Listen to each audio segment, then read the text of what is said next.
దీపాదాస్ మున్షి గారు, వారితో పాటు ఏఐసిసి సెక్రటరీలు చౌదరి గారు, విష్ణు గారు, ఏఐసిసి ప్రతినిధులుగా, పిసిసి ప్రతినిధులుగా సోదరులు మల్లు రవి గారు, సోదరులు సంపత్ గారు, సోదరులు డాక్టర్ సత్యనారాయణ గారు, రోహిత్ రెడ్డి గారు, వీళ్ళందరూ కూడా ఈరోజు మా ఇంటికి రావడం జరిగింది. వారందరూ కూడా అటు ఏఐసి నుంచి ఏఐసిసి నుంచి ఇటు పిసిసి నుంచి మీరు పార్టీలోకి రావాలి, తెలంగాణలో కాంగ్రెస్ పార్టీని బలోపేతం చేయడానికి మాతో కలిసి పనిచేయాలని చెప్పి ఒక ఆహ్వానం నాకు ఇచ్చారు.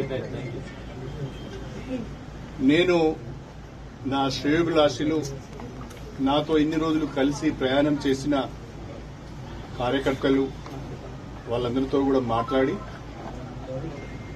త్వరలోనే నా నిర్ణయాన్ని చెప్తానని చెప్పి పెద్దలు దాస్ మున్షి గారికి తెలియజేయడం జరిగింది.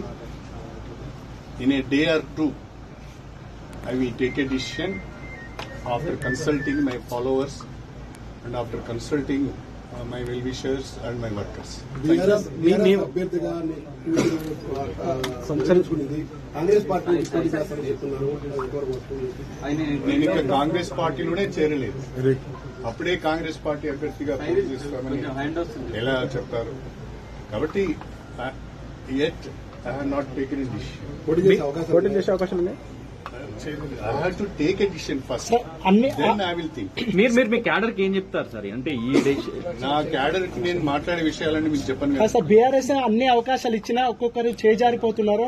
కేకే విషయంలో కానీ మీ విషయంలో కానీ అంటే ఏం జరుగుతుంది పార్టీలో? For various reasons, party is losing ground. For various reasons, people are moving away from BRS.